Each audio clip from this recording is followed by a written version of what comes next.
it's all about the humanism. And so now I would like to take the time to introduce a humanist as our guest speaker, Dr. David Orenstein, an anthropologist. Today we'll be speaking about an anthropological view on first contact. David Orenstein is an anthropologist, educator, author, and humanist advocate. For more about David, including his books and selected publications, you can visit www.davidorenstein.net for more information on him. And without further ado, David, we will hand over the presentation to you. Thank you, Katie, so much. I want to just really start by thanking you and Phil and Sherry and Liam for being so inviting. And when I put out the request on Facebook saying, hey, does anyone want to hear an insane anthropologist talk about the insanity of first contact? Sherry was brave enough to say yes. And she brought it to the board, which is how, and you'll pardon the expression, my genesis to being in front of all of your Zoom screens right now. I'd also want to commend, I am on the board of the Secular Humanist Society of New York. And I can tell you just by listening to all the good work that you guys are doing that I'm jealous. I wish we had the positivity and the strength to do the work that you're doing amongst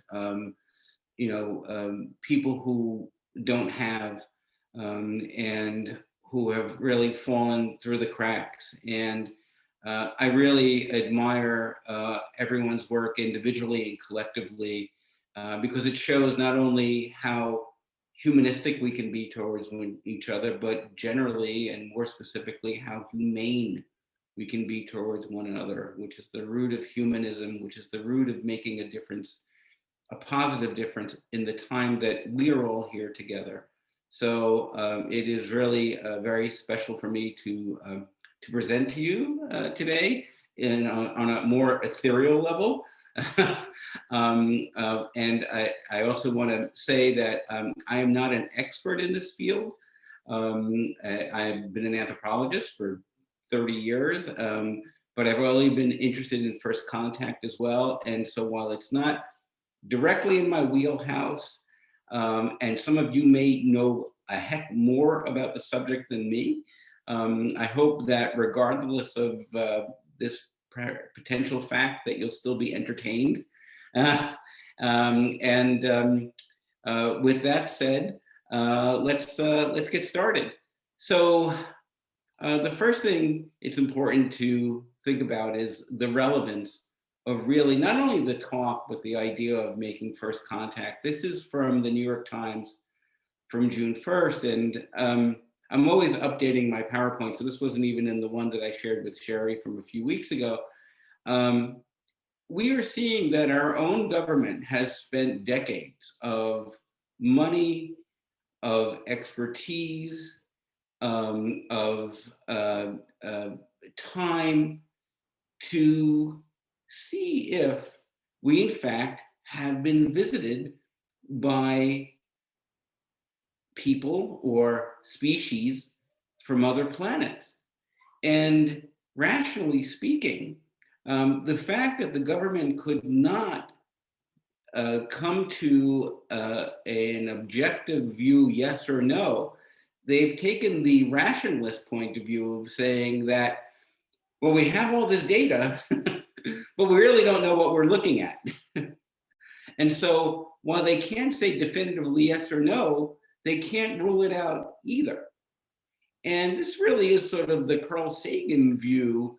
If you go back and watch Cosmos or see Sagan in interviews, he says, well, we have to understand that when we look at UFOs, the thing that we have to underline is unidentified. We don't know, practically speaking, what it is we are looking at. And so I think it's rather a convincing argument to say that we still don't know. But I suspect that because we can't rule things out, it might be because we just don't have the language or the technology to even understand what it is that we're seeing. So I'd like to start with sort of like a view. We know from our own historical record, whether it be the paleontological record or the archaeological record, is that we have been in contact with other humans since there were humans, which goes back 300,000 years. And you see once we left Africa and uh, went across the Mideast plain and the European plain, I'll show a picture of that a little later, we have been making contact with each other, for better or worse, for the last 175,000 years ago, if you accept the out of Africa um, um, evidence. We also know that there are a lot of things that create contact. In our modern times, it's global communication, whether it's the internet or it's telephony in some way, that we are becoming smaller and smaller and know more about each other simply because we have access to be able to do this. We've matured our technology to really create a world where we can all be thought of as being part of something bigger. But we also know that contact comes in other ways too. War, violence, migration, immigration, imperialism. And we see that through all of these contacts, there are, from the anthropological record, the archaeological record, the historical record, that there are many, many different outcomes. And we also know that there are winners and losers in this count, especially if we think about European contact with Africa and Central and South America and even Asia. We know that there have been winners and losers. In fact, speaking of that, this program is happening on Juneteenth with its own history of violence towards other people based on commerce and slavery, that we, as some European humans in particular, have enslaved a great number of people who could not fight off an invasion, if you will.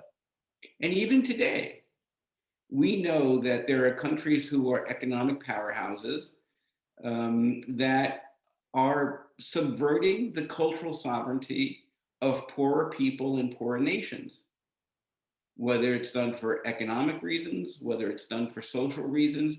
We know that there are still cultural bullies out there.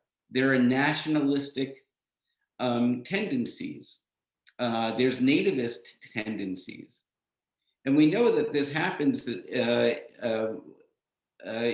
We just had the G7, where all the talk was about, stopping Russia and China from growing their economies and their politics and their weight on the national stage. So this is all about contact as it is about global politics. As I mentioned earlier, even if we say that people are indigenous, we all came from somewhere. To frame it anthropologically, we are all Africans. We owe a distinct a reminder and a pleasure to know that up until about 150,000 years ago, most of the plates on the world were barren of humans, at least anatomically modern humans. And about 150,000 years ago, we moved out of Africa, and we are the species that have literally found on every continent and have been very successful. As much damage as we've done, we've also grown our numbers. And certainly that happened after we became enculturated and stratified our societies and moved from hunting gathering to being in city states. But we know contact has been a difficult thing between humans. From about the last 500 or 600 years, uh, you see uh, quite remarkably in our history that nations with technology and weaponry and other quote unquote advances stripped other nations and people and created genocide, quite literally. Sometimes they came in the name of Christ, but most of the time they came and have created an incredible amount of suffering and pain. And this is a possibility if we make first contact that those people or that species that comes we may find that our world is the indigenous world, which is then co-opted. But simply speaking, by definition, all first contact means when we're talking about it anthropologically is when two communities that have had no linguistic or cultural connection come into contact with each other. That is what, when an anthropologist talks about first contact, whether it be with the Yanomamo or whether it be from societies in India or Central and South America, wherever we might be looking in Africa, when we talk about contact, we're talking about two groups of people who have come into contact who previously either were not aware of each other or had no contact with each other. And so the question I think that we're always asking, to move from anthropology to a bit of sort of the bigger questions, and I think all of us as humanists and atheists are always asking is, are we part of something bigger? And we find that religion as the progenitor of being able to ask these questions more rationally exists to this day to answer the question through sort of very specific and theological constraints. If you're a devout evangelical, then the world is 6,000 years old. God created it. Women are a rib from Adam, and everything that happened, there was a flood, and we're part of something bigger, but we're part of something that God created. And that's the end of the story. Other people who might be religious may even have a scientific bent and say, well, yes, natural selection is real. All of these things that we talk about are real, but we go back to first cause and we say that, well, God started it. So yeah, we accept a universe that's billions of years old, but God started it. And it still becomes a theological constraint, though, even if you use science to attempt to master or balance your religious beliefs and your more secular beliefs. Of course, there are other philosophies and spiritualities that attempt to answer this question as well. They may not take a strict theological point of view, but they take a spiritual, non-material view or a philosophical view, which attempts to answer the question, but really cannot because it's not based on anything other than ideas which have value, but don't necessarily lead to an answer. Hence why, as an anthropologist, as a humanist, and as someone who deeply respects science, science as a tool, just like a hand axe, remains the best and most rational material way to explain, are we something bigger? Are we part of something bigger? Because it can look at it through astronomy, and we can look at it through evolution, and we can look at this question through mathematics, and you can see bigger and bigger and larger understandings that don't require necessarily a philosophy, although there's a philosophy of science, doesn't certainly require religion. It just requires the beauty of facts. And so what that means is that there's a gradation, whether you want to call it a bell curve or a line or mean and medium, however you want to face it, where, you know, for generations, we attempted to answer the question, is there something bigger out there, right? But based on our faulty imaginations. And I would put religion into that basket without hopefully not offending anybody who's religious, that it's religion is itself, because it can be so limiting, is part of the bias and faulty imagination, which doesn't get us to answering the question. And it's the same thing for any type of philosophy or spirituality, because it can be affected by everything from the time we are born, the place we are born, our ability to be curious, our ability to live with or within the construct of authority.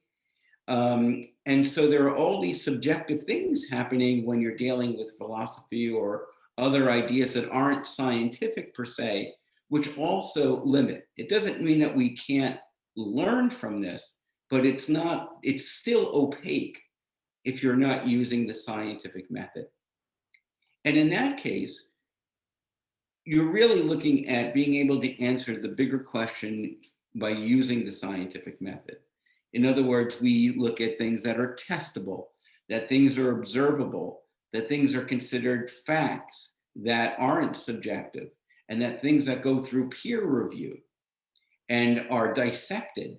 And then, most importantly, unlike maybe religious belief or other philosophies, what we tend to find in science is that if new and better facts become available to us, we enjoin them. We make that, we don't ignore them. We don't lie about them. We don't pretend that they don't exist.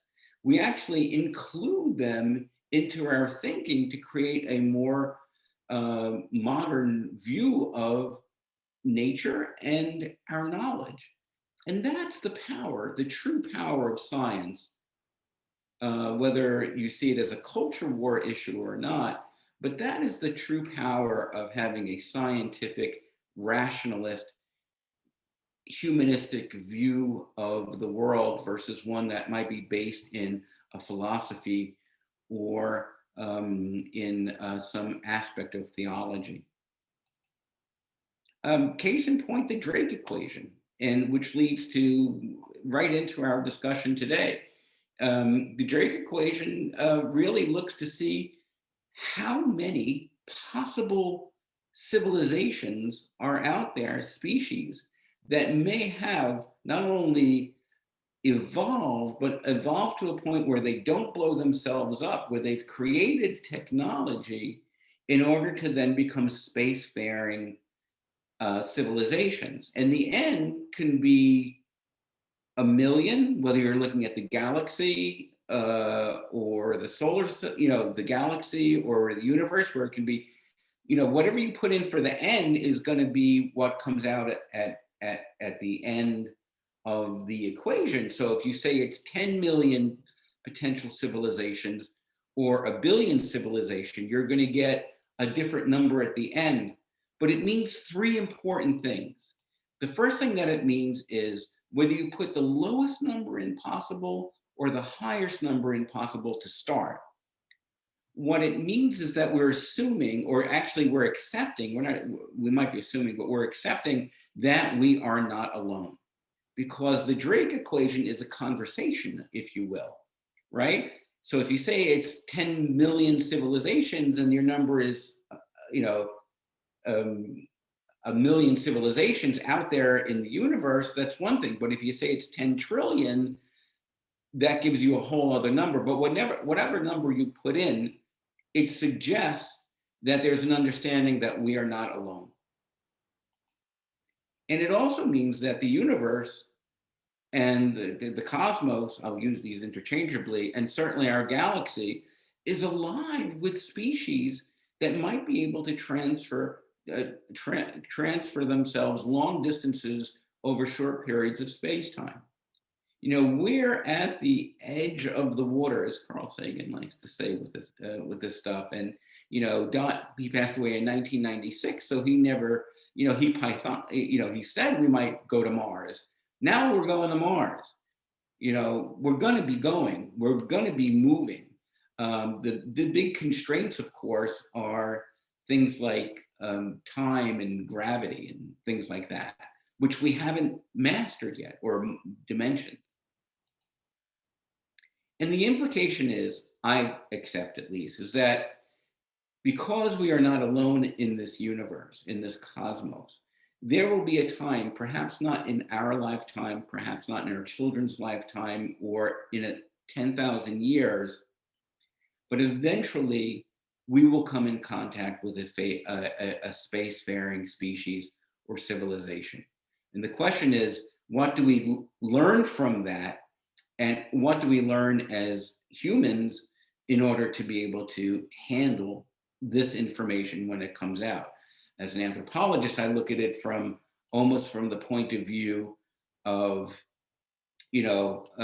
how Europeans might have dealt with indigenous peoples, and I'll mention that later. But if we go back to ask the big question here of, of this, the question is, how do they get here? And that means that we have to assume a couple of things: that the laws of nature are the same and continuous throughout the cosmos. That is, physics and anything that is physical, chemical, biological, there are laws of nature that are immutable and can be found. It may not be carbon-based, it may be silica-based, or it might have some other basis for a species, but it means that everything that operates that we understand about the physical and chemical and biological laws of nature, except when you get to like really small atoms and even beyond that, when you look at string theory, sometimes it can really mess up your mind, because it might mean that none of this is real, or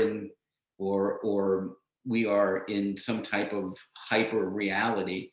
But that taken out of the equation, the world that we know is constrained by physics and chemistry and biology. The universe that we know is also constrained by the same physics, chemistry, and biology. So that means that if you're moving across space-time, you've got to have two things, or several things actually. Species may be multidimensional. We exist in 3 dimensions, but we know that there are more dimensions out there. So just because we have not accomplished using higher harmonics of dimensions to be able to move through space-time, it doesn't mean that other creatures and other species haven't done so. It also means that whoever can exploit space-time might be doing it using wormholes or waves or fields of gravity or some type of synchronicity that we have not, in our own mental states and technological states and cultural states, have been able to figure out. It's like cargo cultures, right? Like during World War II, airplanes were flying over some islands, and they would drop food, and then these planes became gods to the people on the ground, because you're dropping manna from heaven, when really what it was airplanes, B-52s, dropping food to indigenous people who had never seen an airplane before. So we might be in a situation where we, for all of our technical prowess and being able to get to Mars and having 5G and all this other stuff, we may be those same indigenous people. And certainly anybody who's coming from another place or time is going to be a master inventor of machines that we have not acquired or can even imagine yet, and have mastered engineering techniques and metals and propulsions and fuels that might just be science fiction to us if we've even gotten even if we've gotten to exploit them or understand them. So there's more out there than meets the eye and meets what we know. So who will come? Well, if you're an anthropologist, you're thinking in terms of degrees and types of people. You're using what you know about past history, whether it be deep past, going back billions of years or millions of years or hundreds of thousands of years, or even in our own lifetime, the last 500 years. And you see that there are really three classes of people that, species that may come. And I've labeled them the takers, the anthropologists, and the givers. And again, my conclusion is that whoever comes will probably treat us the way First Nation and indigenous people have been treated by the Europeans during their conquest of other lands.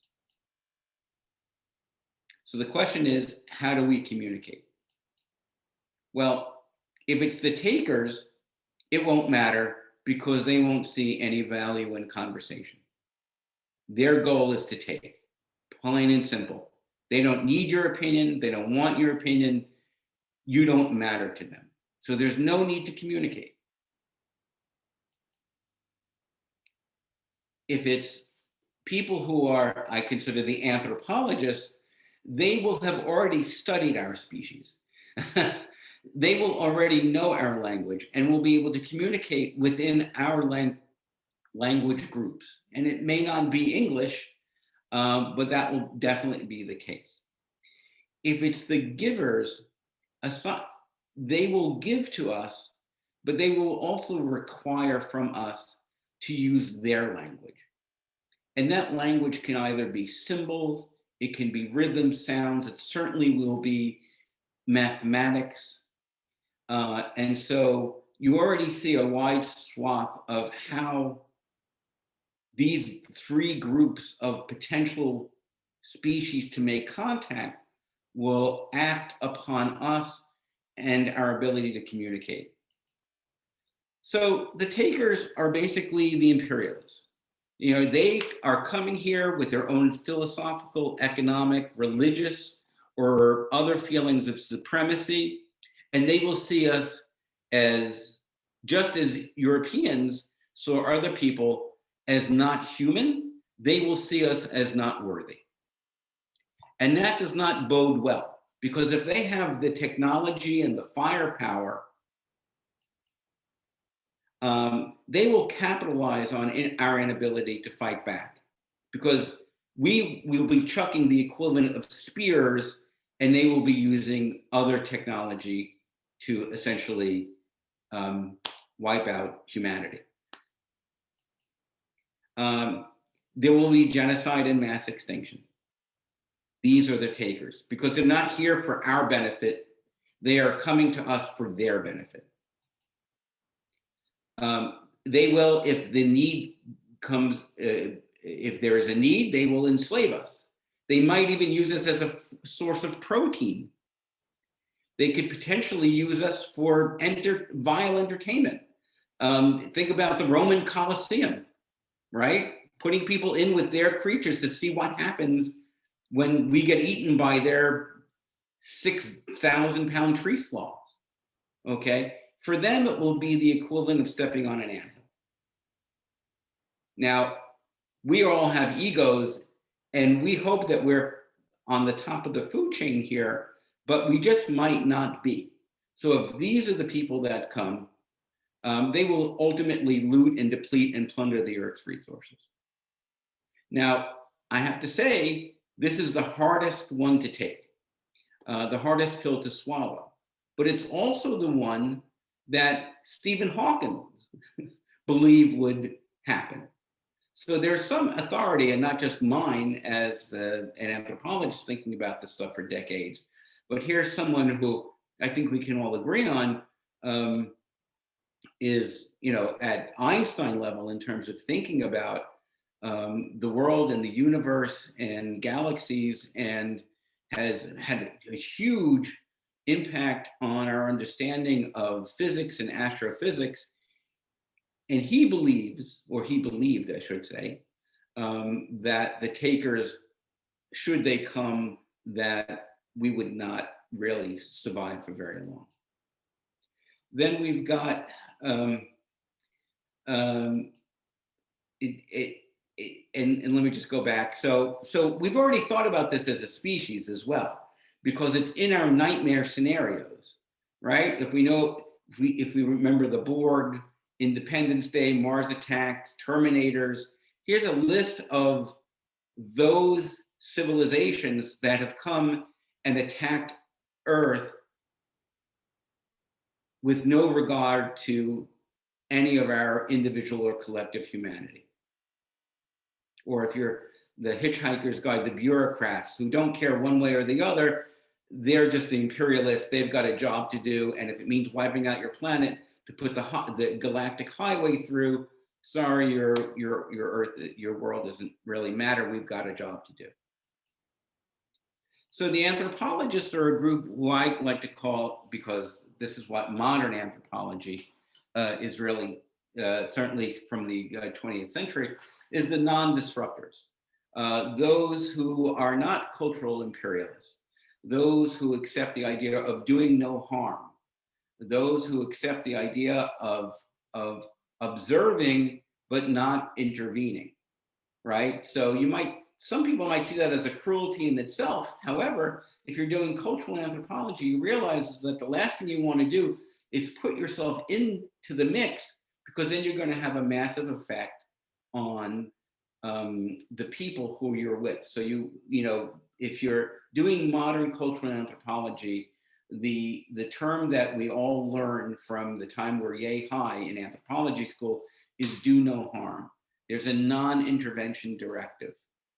That is, will be observed, will be cataloged, will be categorized, but there'll be no specific or intended involvement to either stop or start the current issues that are facing our species.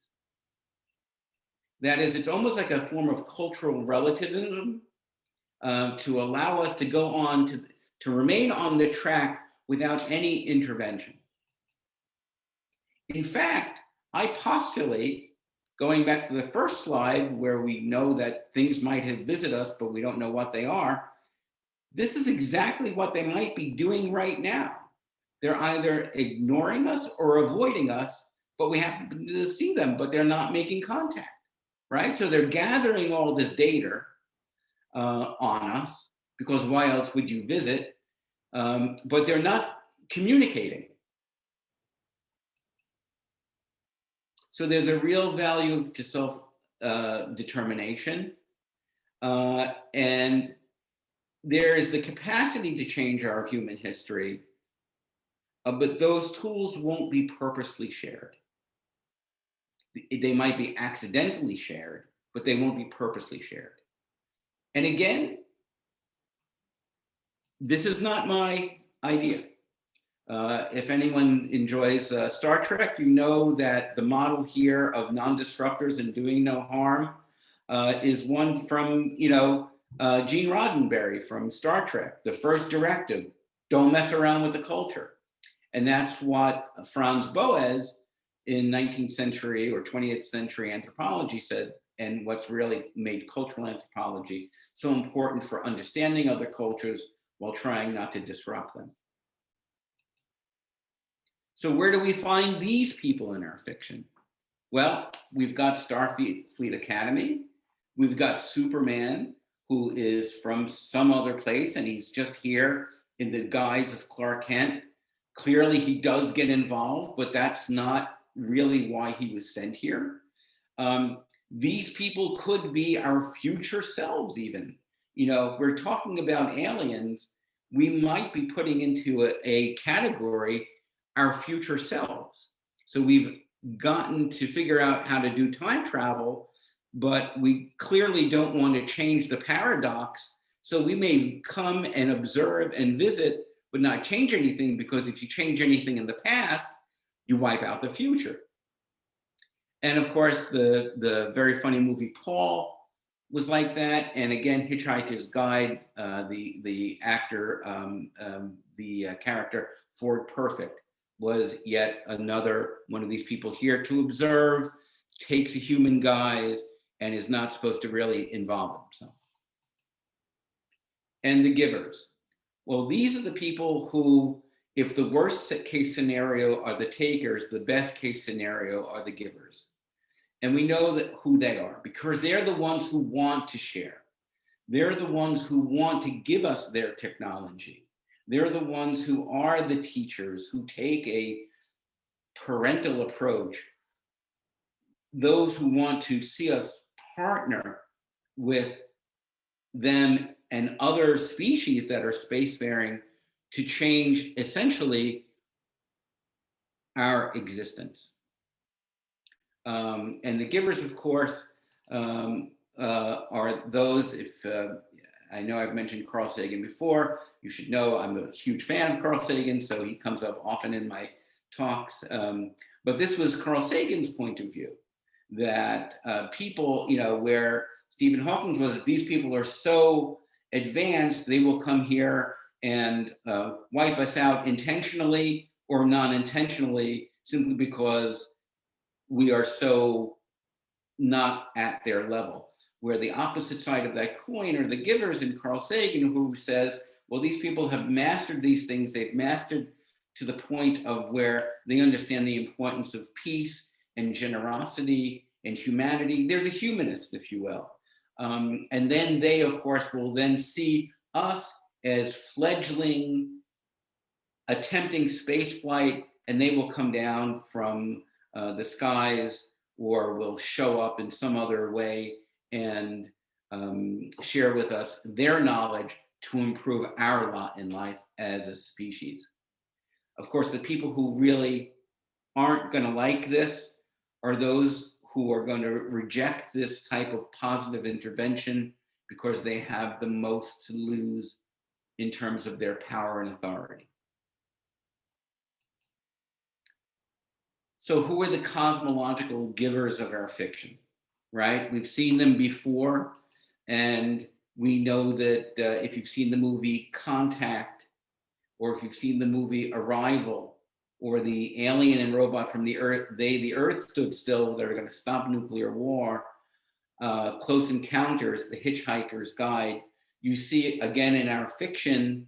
So from a cultural point of view, we have already mastered our understanding of these three potential groups of spacefaring species should we come in contact. We've already prepped ourselves in our fiction to be ready. Doesn't mean that we've prepped ourselves in our politics, in our government, in our religion, or in our technology, but in our fiction, all of these three possibilities have been covered time and time again.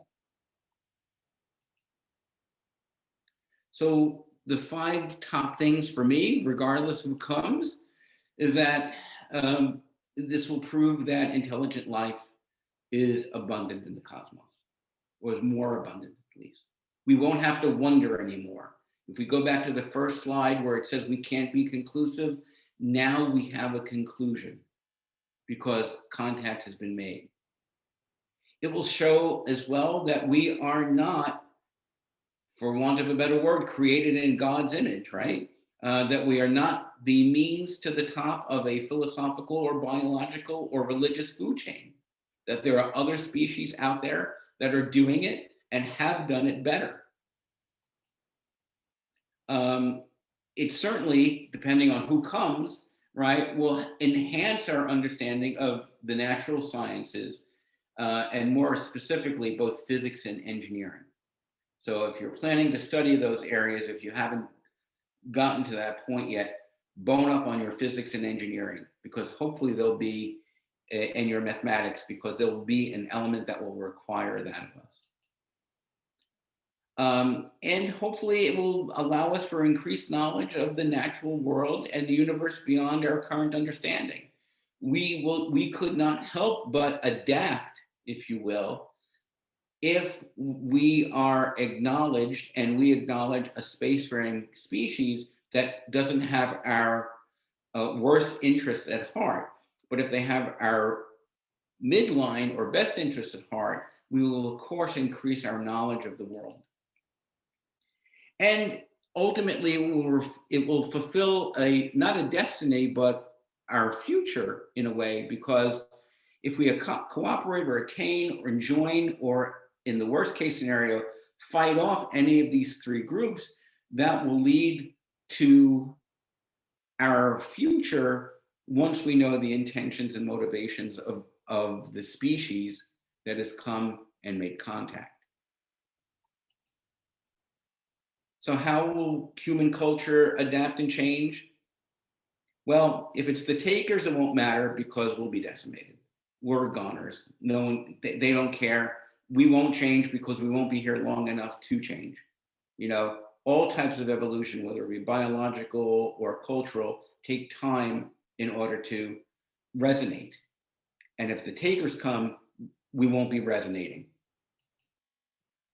If it's the givers or the anthropologists, we will culturally appropriate if the anthropologists make themselves known, but certainly if the givers come, we will culturally appropriate their dominant culture, and it will have a huge effect on our global culture.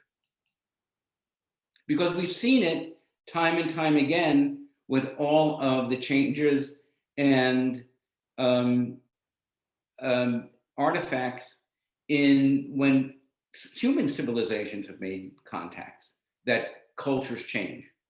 There are subcultures, there are supercultures, and so on and so forth.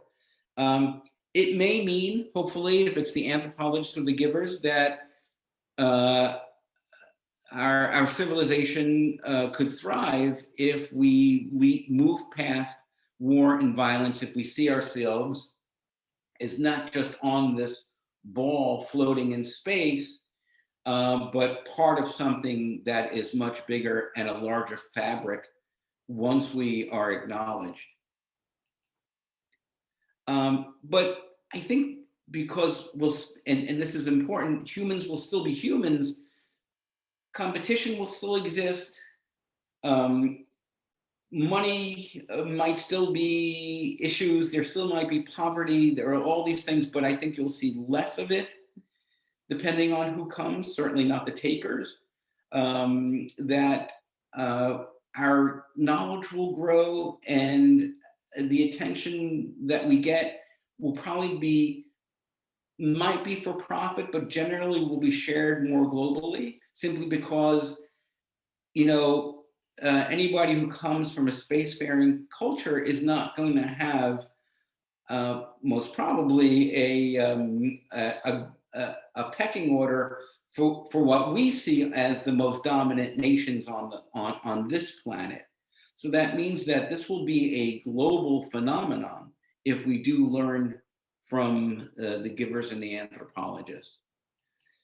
Of course, there will be those who will not be able to make the adjustment, and they will have to, if they survive, will have to embed their own theology into their mental state. They will have to converge or covet these beings and add them in some way to their rather limited, unscientific view of the world in order to mentally survive. Or if these are people who don't want to let go of power, and we've seen this in the January 6th riot, and now we have members of Congress saying that it was the FBI who caused the January 6th riot. As Voltaire said, if you can make people believe absurdities, you can have them commit atrocities. So it's the power structure, whether it be governmental or non-governmental or religious, that we have to be really more concerned with, because I think scientists will have a more open view. Certainly, I believe humanists will have a more certain and kinder view of first contact.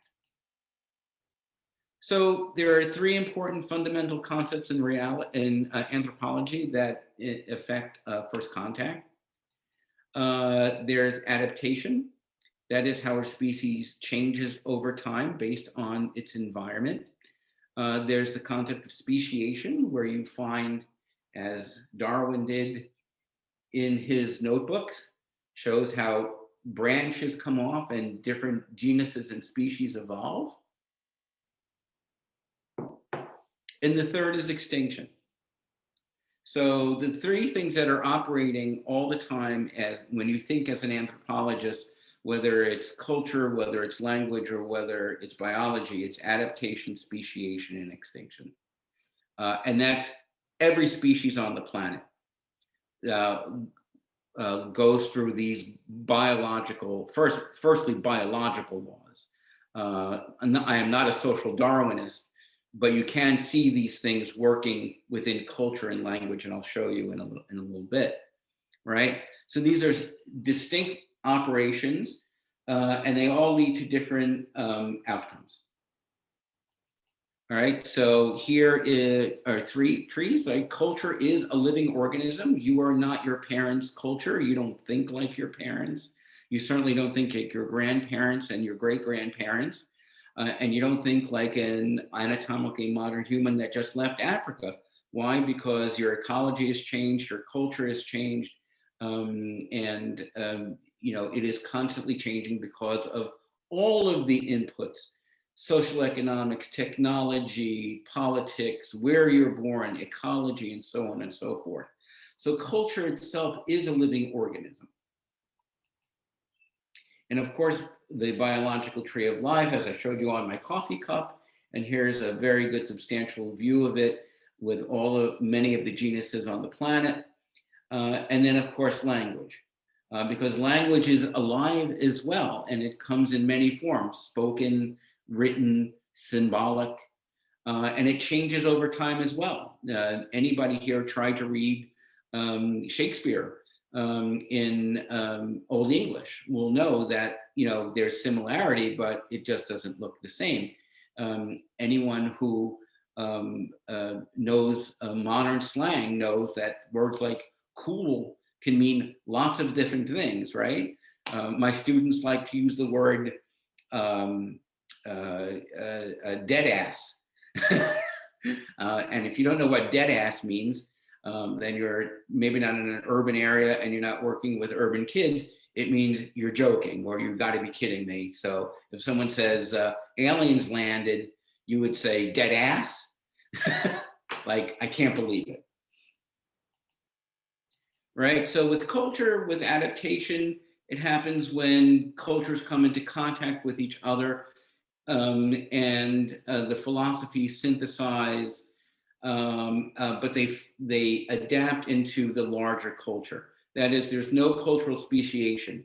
Whatever happens, the wider culture, whether it be an alien culture or whether it be quote unquote American culture, right? Even though we have subcultures, we have a grand American culture that formats our national thinking for the most part. Not everybody thinks like that, but most of us do. But culture adapts over time. Certainly, who doesn't have one of these critters, right? In 1995, it would be insane. But think about how your world has changed in just the last 20 years because of technology like mobile phones. So that's a cultural adaptation. We learn more about each other. We use technology to incite or connect. And we do this all because we are adapting to the things around us in our cultural or physical ecologies. Cultural speciation is where two cultures work together and for some reason they have divided. So in this case, you can think about when there was an East and West Germany. When there was a Germany prior to the end of World War II, and for hundreds of years before, there was one Germany. And then you had cultural changes because of East and West Germany, and different language changes, economic changes, cultural changes, value changes, because they were under two economic systems. So there's a speciation there. You can say the same thing about North and South Korea, or Catholics and Protestants, or Sunnis and Shias. So there's a root, and then it breaks off. And then there's cultural extinction. And this is the one that we have to fear most, if it's the takers that come, because one dominant culture then diminishes or takes over, and the indigenous people who practice that culture, their rites, their rituals, their values become extinct over time. And we see plenty of this happening even amongst humans when other humans come into other spaces. Here's an example of cultural adaptation. Some of it is forced, some of it becomes fashion.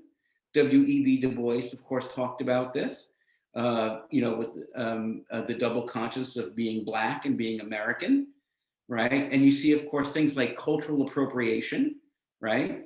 So, here's this kid who's acting like he's from a different ethnic and social group. Here you have someone who's from a tribe who came into contact with the greater culture and is now, of course, wearing different clothes. Like the old joke is, anthropologists go and visit a group, and next, within 20 years, they're wearing Nikes and Ozzy Osbourne t-shirts, because that's what happens when cultural adaptation happens. Cultural speciation is when it's heritage-based, right? So everybody considers themselves, if they're born here or immigrated here, quote unquote American, but the speciation is, well, we have Mexican American, Jewish American, Italian American, Irish American, and so on and so forth. So you still might be part of the greater culture, but your heritage speciates you from, you still might want to watch the NFL or the Super Bowl or things like that, because that's the wider culture. But you're doing it with different foods, you're doing it with different expectations, and so on and so forth, right? So if contact comes, heritage groups, whether they be culturally connected, will try to make adjustments based on who these people are. We will start to begin to accept maybe the way they dress, or maybe the way they talk if they use vocal sounds, or their writing. There will be something where we will adapt our heritages, if not our greater cultures, to these people. And we've seen this time and time again. And of course, cultural extinction is just that. And here are some cultures that have gone extinct within the last 150 years, or 300 years, or about 400 years, because of changes in ecology, but mostly because of other contacts, human contacts. But I think this is interesting because we've already sort of made cultural adaptations and speciations within our fiction. Like, we've already adjusted ourselves, right? Just like when we looked at, let me see, this, we've already done it here too, right? We're playing those games with cosplay. It's not that we're waiting to adapt our clothing and our philosophies. We've already done it through our fiction, right? People want to get beamed up. People want to play Star Wars. People want, so this is already happening. We are such a pliable species, and an adaptable species, that we've already done this. And so for those who are waiting to be beamed up or to make first contact, the groundwork is already done, because we've already played this out in our real lives. And this has cultural meaning. So as an anthropologist and you study this, you realize that first contact will not be so scary for everybody because we already like to pretend we're doing it.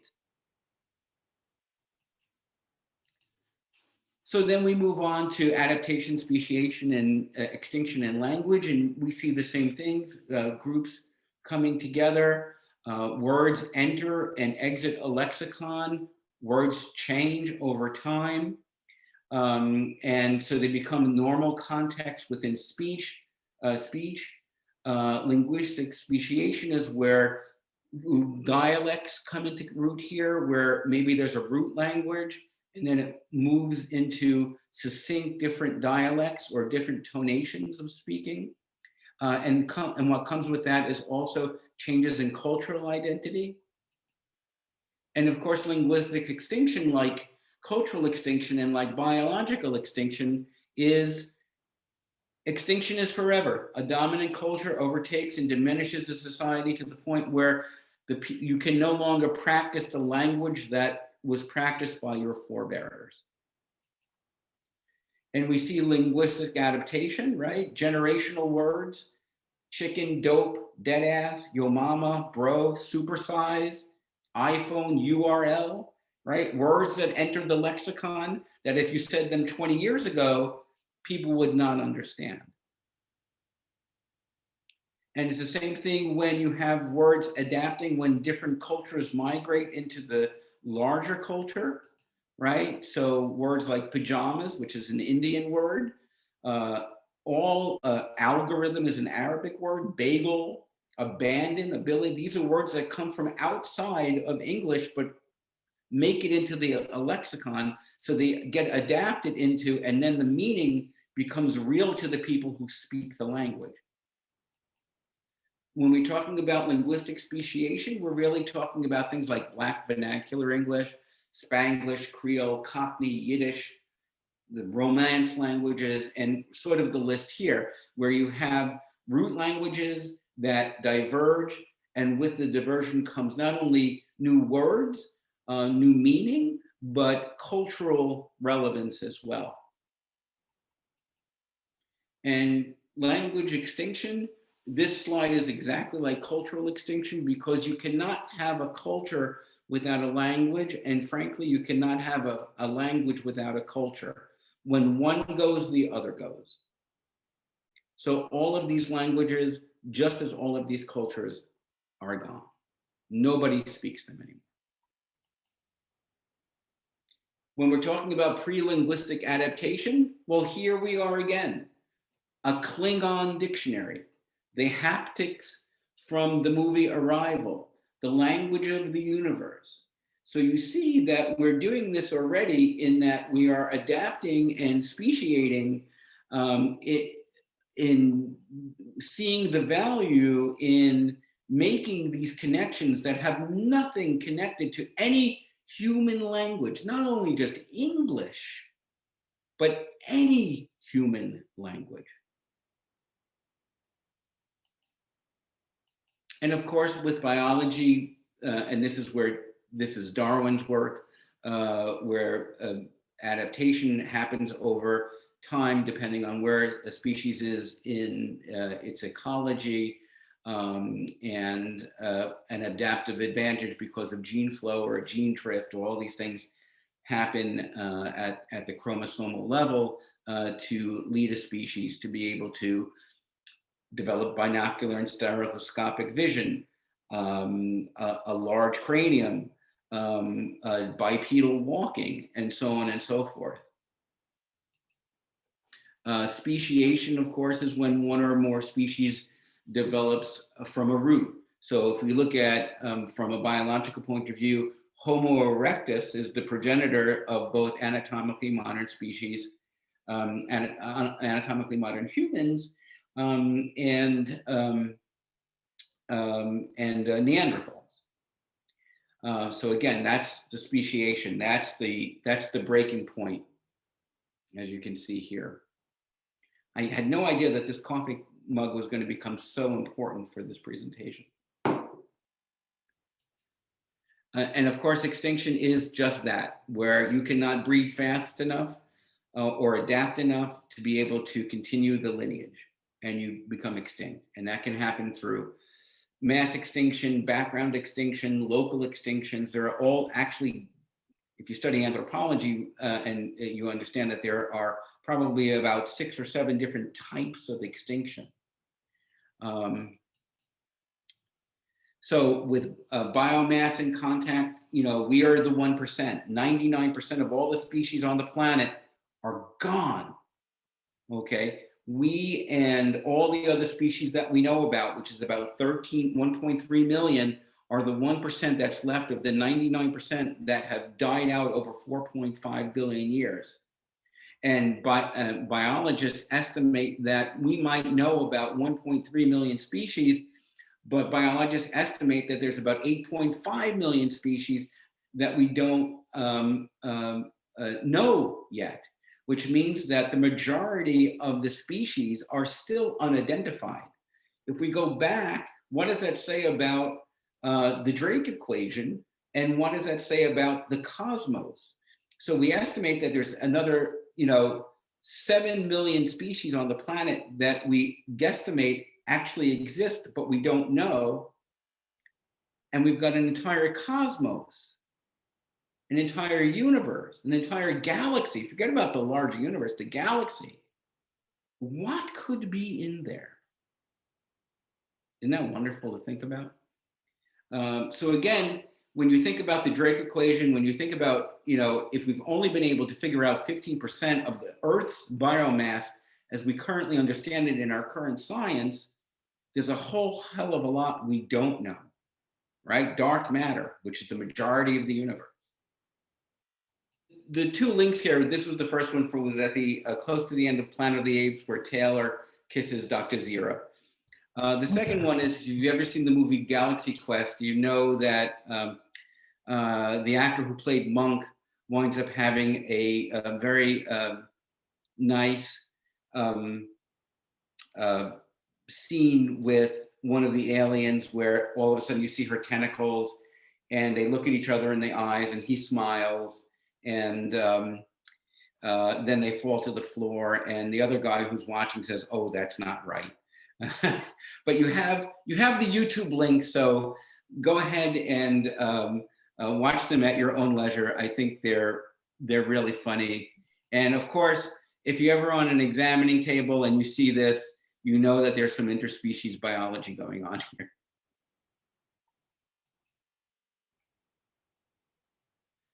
So, as an anthropologist, you start to look at the things that really say as much as possible how we survive contact. And again, if it's the anthropologist and the givers who we make contact with, then who best is capable to really be able to ensure that that contact goes as positively as possible for not only ourselves individually in our communities, but all of humanity. And so I've created this checklist, and if you find yourself on it, then you're probably already there. So if you don't fear contact, right? If you don't fear change, if you don't fear difference in your current lives now, if you don't fear learning, you are emotionally equipped for first contact. Some more. If you understand and accept science, if you see a bigger material picture, if you want to contribute, just as you do locally, to a human future, then if it's the anthropologists or the givers who come, you are emotionally ready for this contact. You are probably eager for it even, because you ticked off all 7 of these items. I think if you've hit 5 of the 7, you're emotionally ready. If it's 2, you're probably not. But if you're closer to the 7, then you're in really good shape. and some final thoughts, because I know I've been going for an hour and 15 minutes now, I think, almost like a class that I would teach. So here's the first thing. My view is, as an anthropologist and as a human being, as a humanitarian, as a humanist, this first contact is inevitable. I don't know when it will happen. It certainly may not happen in my lifetime or my family's lifetime or my children's lifetime, but it is inevitable. But we don't know, frankly, or if the government really does have something at Area 51, they're not ready to admit it. I mean, the fact that in the very first slide, we actually have the government admitting that they're studying this and they can't come to a conclusion is phenomenal in my mind as an anthropologist. But it means that we're not sure yet what it is. It's not the little green men just yet. We have no idea who it is, if it's our future selves or if it's something that's an interdimensional being or some species from another another galaxy. We just don't know, or within our own spiral galaxy. But we know governments around the globe are actively investigating, hence the report. And we know, more importantly, that outside of government, extra governmental, right? There are serious scientists, right? If you look at the people at SETI, right, who are really investigating this and sharing more openly and more aggressively, which is very, very important. Because my feeling is, before the government tells us, if someone actually has data, it will probably be leaked. Sort of like the Pentagon Papers or something like that in my scenario. But given the size of the cosmos and all that we know about adaptation and speciation and extinction, as it was said in the movie Contact, it would be a huge waste of space if our pale blue dot is the only planet in the cosmos, not only in our galaxy, but in the solar system, in the universe, to harbor self-reflective, now that we are space flaring, and I put in quotes, intelligent life. It would be an amazing, if you think about it, and it's hard to imagine the billions and billions of light years that are spread between the stars, let alone spread between all of the galaxies. But if all of that is empty and it's just us, that is incredibly profound. But it is, I think, unrealistic. And I think it's because of the Drake equation, I can make that comment so emphatically, because whatever that n is that you put in there, it's going to come out with a number on the other side. And that means that we'll get there sometime. Let's just hope it's not the takers that come. So a quote from Sally Ride, and I'm happy to take your questions. And I apologize if I've droned on for too long. Right. Well, awesome. Well, thank you so much, David, for that presentation. It's so much information there. I have to tell you what, the anthropology. Wow, what are words? Anthropological. There it goes. Wow. Hey, that's why they pay me the big bucks. From that framework, because I know it definitely, like, I was taking a lot of human inspiration from it, like just from looking at the past and how, like, I mean, especially like the takers, for example, looking at, there's so many examples of that in our history. Yes. In different countries and cultures, and the way that it was, it's a very, it's definitely a scary thought. It is. It is. On that side, that's for sure. But thank you so much for the presentation and for joining us today. Oh, my pleasure. So as I put in the chat, if anyone has any questions, feel free to place them in the chat, and then we'll go ahead and read those off. And so I see there was a question earlier from Liam, I believe was the first question was there. But Liam asked, do you have a take on artificial intelligence And would this framework be applicable to, that type of dynamic? Liam, that's a great question.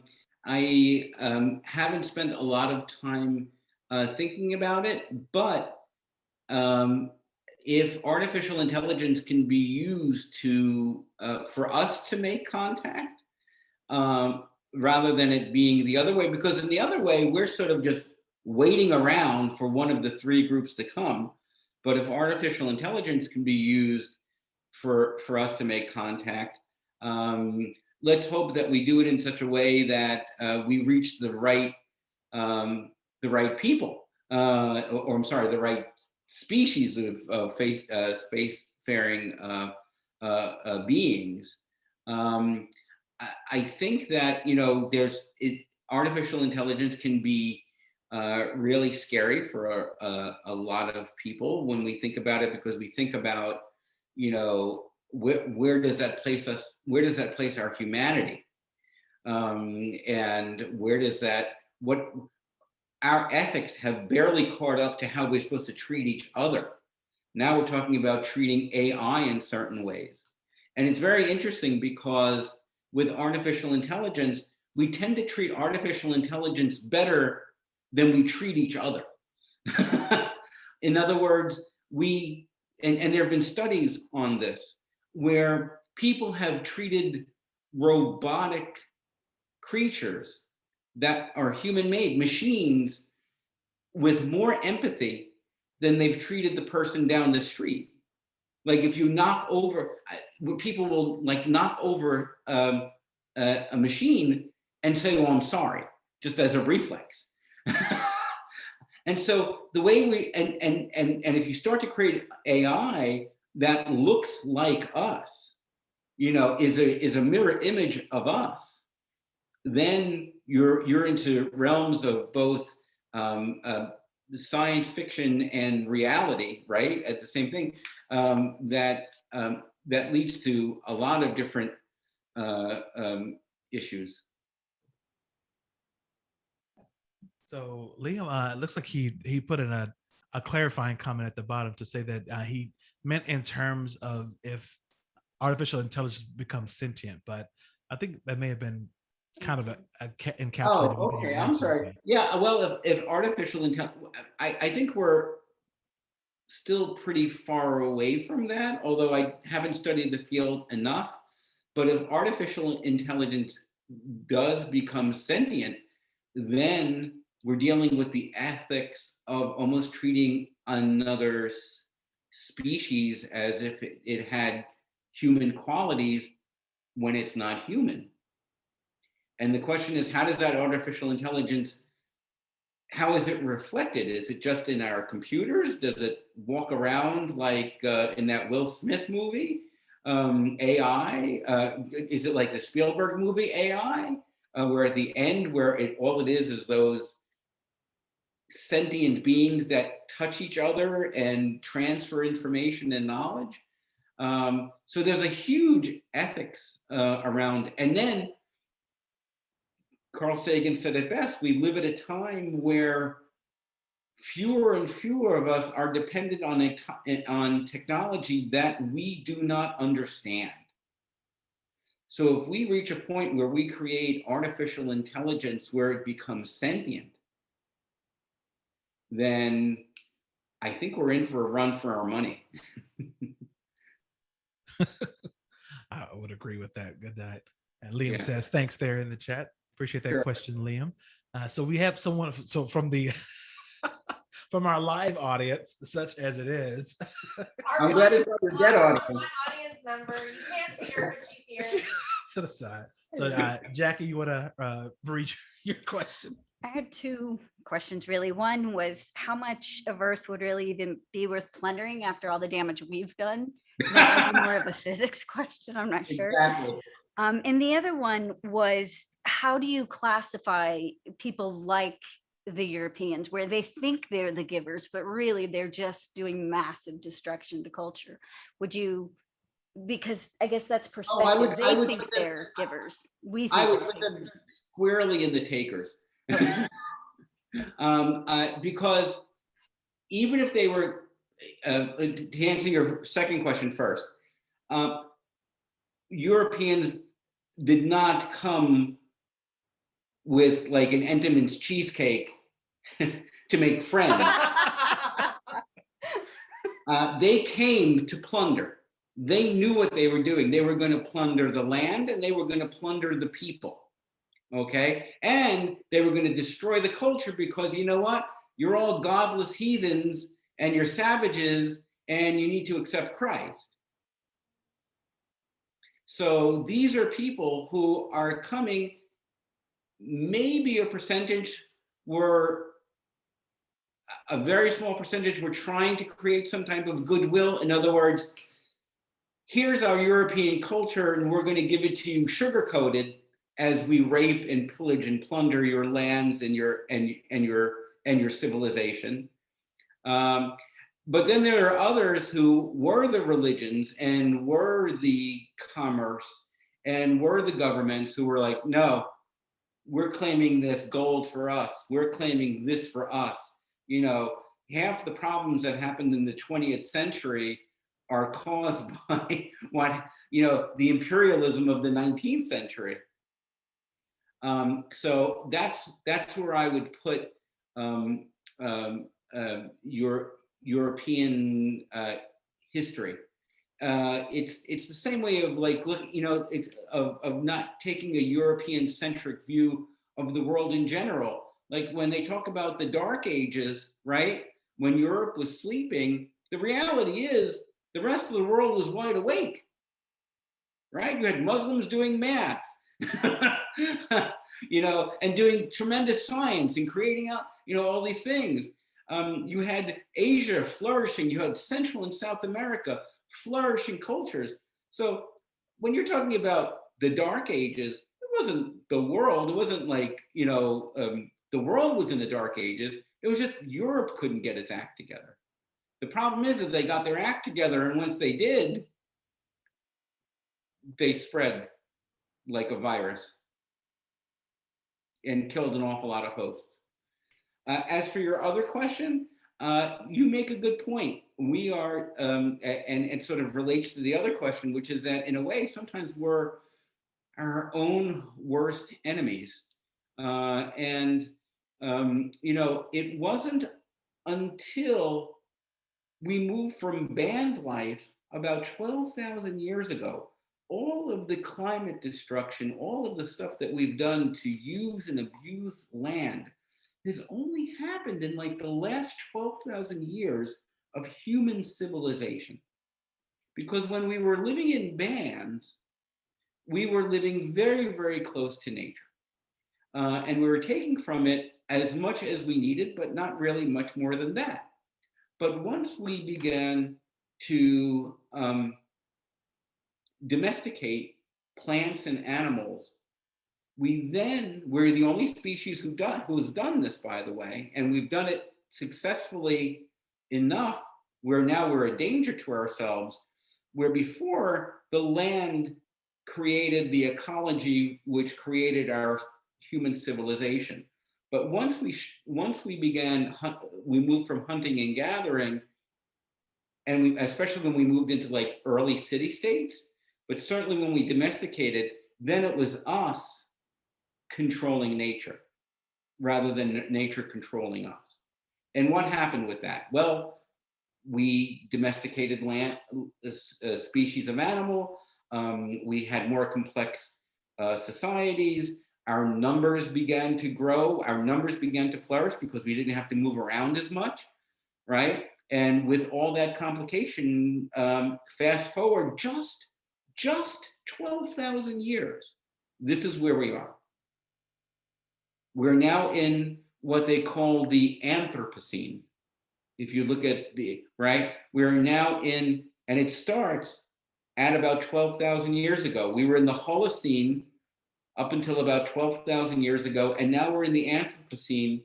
And the highlight of the Anthropocene is when we settled down and started to change the world rather than the world changing us. And now we need like 1 million or 1 billion Greta Thunbergs. Awesome. So I guess I'll throw out another question that I had, kind of as you were describing the different types, your givers, your takers, your anthropologists, which I'm sure there was no bias in making that. That's Yeah, I may yours change there. it to like the scientist because it's clear that there's a bias there. Yes. But so I wanted to ask about, so say that we're visited by a giver species. They're Right. coming here, and they're sharing technologies, and we can share a kumbaya over rhythmic tones and whatnot, Right. and we got all that business taken care of. But do you envision a scenario where in the midst of that our actions might cause them to switch from a state of being givers over to something a little worse, or uh, to say that maybe it's something that we do, maybe it's somebody that's fearing of losing their power, like you referenced earlier, Absolutely. that Someone lobs a nuclear weapon at them. Yeah. I mean, yeah, there can be what you know. The hallmark of humanity at this point is one that is dialectically two-sided. Our brilliance, our ability to be brilliant, and our ability to be incredibly fucking stupid. yes, Yeah. Okay, so there really is a dichotomy there, and I don't want to make it just like a binary situation, but yeah, I mean we could even if the givers have the best of intentions, clearly, if we for some reason some some nation state law goes to war, they can effectively do a lot of things, right? They can wipe us out. They can wipe them out. They could decide, you know what?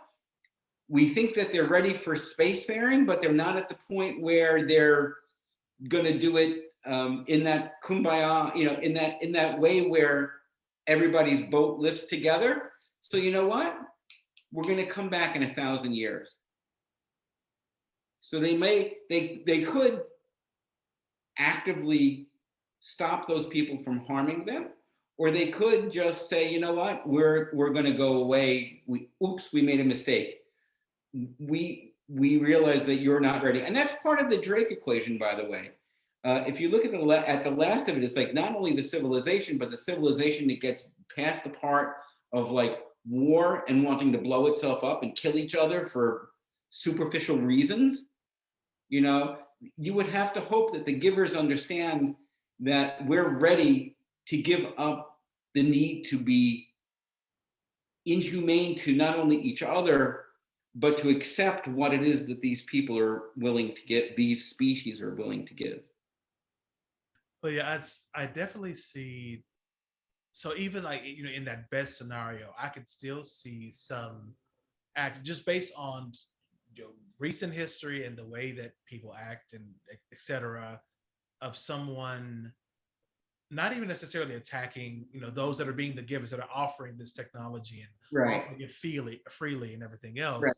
but to say, okay, we were historically a nation that was behind in terms of military power and prowess, Mhm. and we're going to use this technology to get a leg up Right. essentially over other nations, and thereby you know causing more distress than Sure. versus coming to more towards the peace thing. I mean, of course, it's everyone. If everyone has the same access to the technology, any nation could do it, so to speak. Right. But there may be that one that's been motivated based on their previous political Or history, etc. could be more than one, right? Where they're not out to destroy the givers, but to destroy the people who want to accept what the givers have to offer. Hmm. Right. Right. So they might not even go to war against whatever alien spacefarers come. They may want to destroy the people who are willing to accept this knowledge.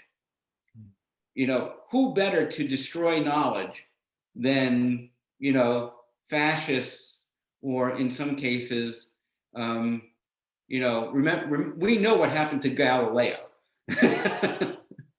We know what happened to Darwin in his lifetime in terms of what the church felt about natural selection.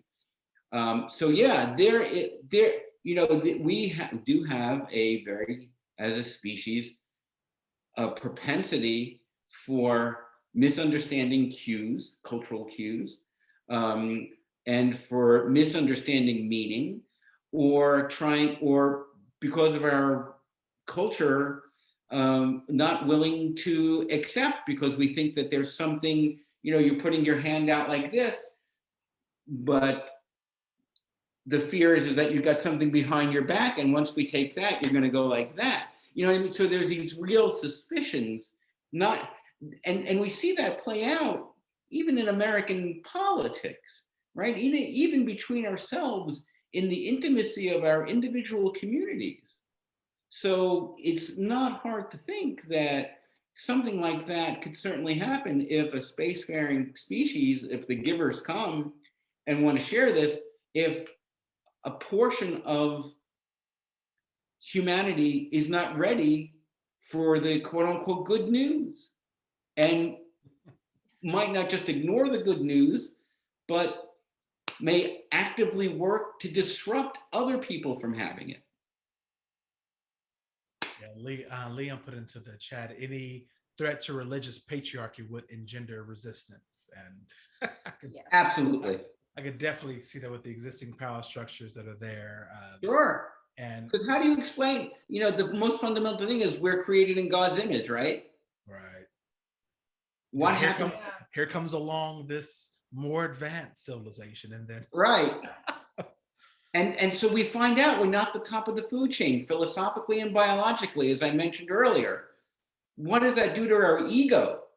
To believe that you have the word of God is an incredibly egotistical thing. That somehow that you have accepted a level of divinity which makes you so powerful that you can now control other people's lives. And to disrupt that power structure is very devastating. Awesome, thanks for that. Looks like let's grab another question from the in-person audience here. Okay. I'm very inquisitive. No, nobody's in a coma. Nobody's in. No, not here. I haven't put anybody into a coma, more importantly, because I feel guilty about that. No, not at all. Not to our knowledge. Go ahead, Jeff. I know it's absolute pure conjecture, but what are your thoughts on those who believe aliens have made first contact, and that's why we have pyramids on different continents and that sort of thing? Well, I think that that's a bit short-sighted because, humans are a species that can very easily do things. Math was not a secret to the ancient Egyptians. And when you have a never-ending workforce of slaves to build these monuments, you can build these monuments. You don't need any aliens to do that. And frankly, just because the Mayan and the Aztecs created pyramid structures as well, it just shows that that's the human imagination, to create pyramid structures to their gods. For different, it's different cultures, different languages, different experiences, but they just happen to have the same idea. And when you think about it, a pyramid is not a hard thing to create. Right. So the Mayans and the Aztecs were very highly advanced, sophisticated societies with complex knowledge of astronomy. The Egyptians had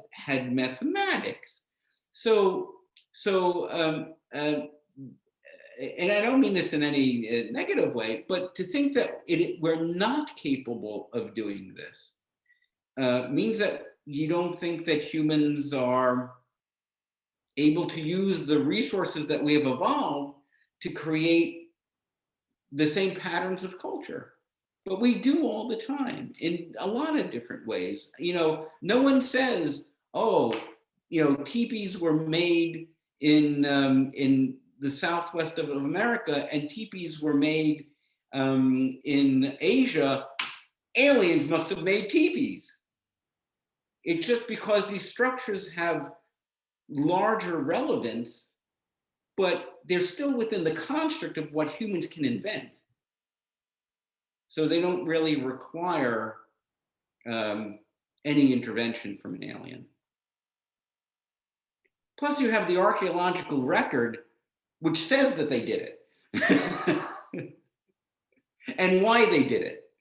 In Egypt, it was for religious reasons to bury their pharaohs.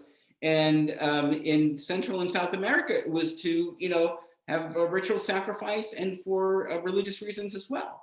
So we have, it's only in the last 20th century we said, oh, look, those are two patterns. How could these people have done this thousands of years ago? It connotes two things. A, the idea that these people couldn't have done it when clearly they could from their scientific point of view and their mathematics, but also from their philosophical point of view. So it only actually draws out the fact that we're human and that we have these connections. It doesn't break us apart. I think, a lot of religion kind of like takes that our capabilities as humans away when, because like, oh, these pyramids, oh, no humans could have moved those big giant blocks. How did they do it? And it's really something very rudimentally simple by adding some water and some sand and a workforce. Look, right. Exactly. We have all of this archaeological evidence which shows how these things, we have the culture, we know about the civilizations.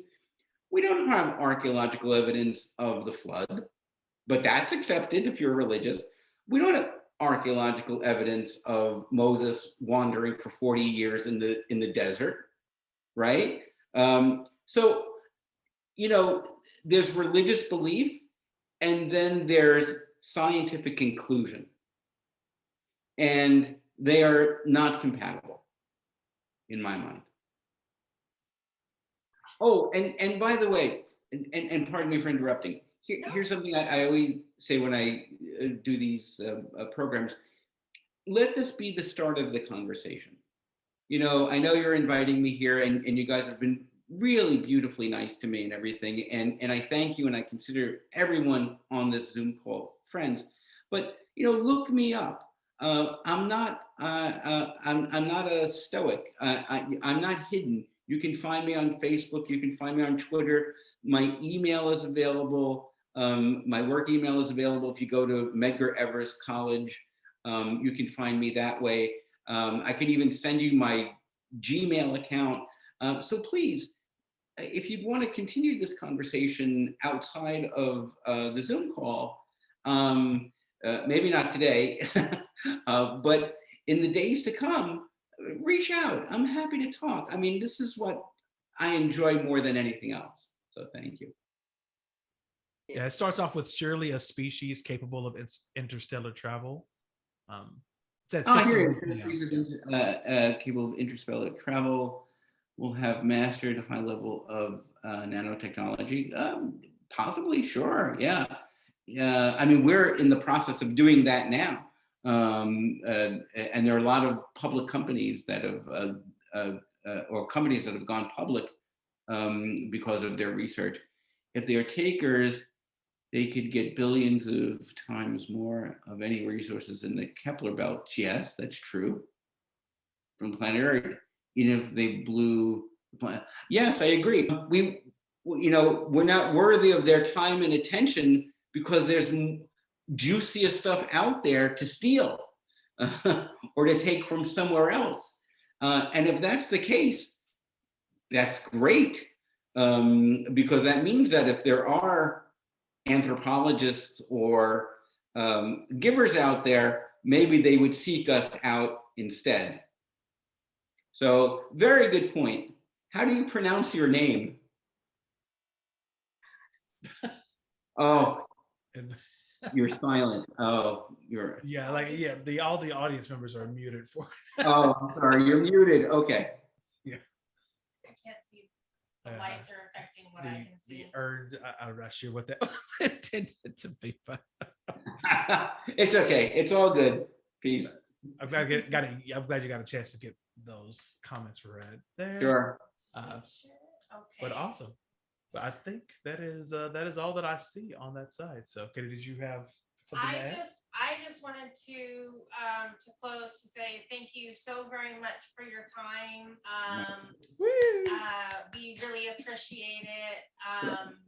You did so and waived an honorarium. And so we talked a little bit in the background, but just to let everybody know, David was kind enough to waive an honorarium. And so in lieu of that and things that we would normally spend on an in-person event, we will be making a $300 donation to the National Center for Science Education. Beautiful. To thank you for your time and presentation today. Oh, wow. It really, it's very touching. And I thank you because, they really need it. Even though we're, pardon the expression, in this post-Trump era, we know that there's a lot out there that we have to still fight against, in terms of all the anti-science that's out there, all of the different people who have a stake in keeping us apart rather than bringing us together. So, if it's one thing, that's actually going to be my next book, is going to be about how science actually brings us together. If you look at everything from the International Space Station to even finding the vaccine for COVID-19 and millions of other things, rarely is it one scientist screaming "Eureka! I figured it out." You have multinational, international rather, scientists working for the betterment of mankind, whether it be the ISS space station, whether it is going to Mars, whether it is in CERN, the Large Hadron Collider. Those are all scientific artifacts, tools that we have created, which brings an international cadre of people together. And religion certainly doesn't bring us all together this way. Politics certainly doesn't bring us all together this way, but science, good science, effective science brings us all together. Yeah, humanism and education. I think those are some of our science, better science education and science-based education. So we are happy to do so. And again, thank you so very much. Again, it's my pleasure. Thank you. And again, if you need me, I'm here. Yeah, so we did put into the chat a link to David's website. So Orenstein.net. So if you want to click there to head there, he has published several books that are available there. So the book that you were just referencing, was that the new book that's coming soon, The Accidental Species, or is that another? No, that's a totally other book. Okay. Yeah. So yeah, there are a couple of. Even though I'm tenured, I'm still writing. So because I got to get this all out. It's just my way of sort of at this point in my life, as I have fewer tomorrows and more yesterdays, I'm always thinking about legacy and hoping that even after I'm gone, these important conversations, if I can call them important conversations, will still continue on and everything. So wonderful. You take care. Everyone have a wonderful rest of your day. Enjoy the rest of your weekend. And we'll see you all later. All right. Thank you.